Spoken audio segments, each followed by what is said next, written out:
7 मई को जब युद्ध का सायरन बजे तो डरे नहीं, जाने ये क्या है और इसकी आवाज़ कितनी दूर तक पहुंचती है। यदि आपको 7 मई को अचानक एक तेज और डरावनी सायरन की आवाज़ सुनाई दे तो घबराएं नहीं।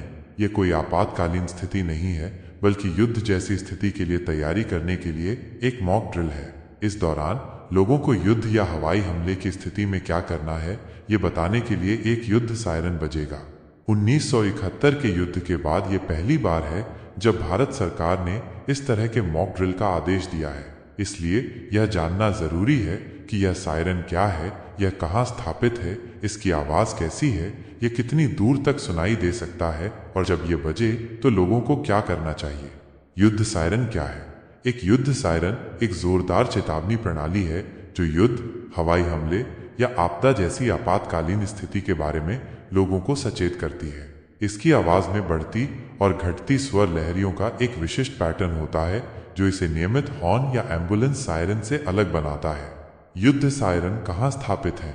ये सायरन आमतौर पर प्रशासनिक भवनों, पुलिस मुख्यालयों, अग्निशमन स्टेशनों, सैन्य ठिकानों और भीड़भाड़ वाले इलाकों में ऊंचे स्थानों पर स्थापित किए जाते हैं। इसका लक्ष्य सायरन की आवाज को एक बड़ी दूरी तक श्रव्य बनाना है।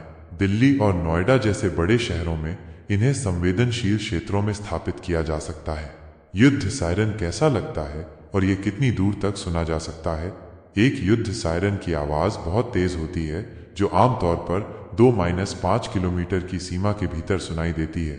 ध्वनि में एक चक्रीय पैटर्न होता है जो कुछ मिनटों में धीरे धीरे बढ़ता और घटता है, जबकि एक एम्बुलेंस सायरन लगभग 110-120 डेसिबल की ध्वनि उत्पन्न करता है।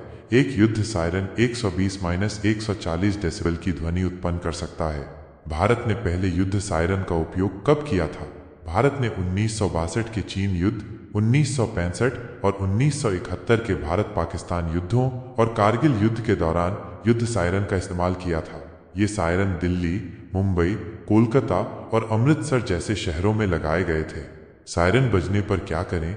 जब सायरन बजे तो लोगों को तुरंत सुरक्षित स्थानों की ओर जाना चाहिए।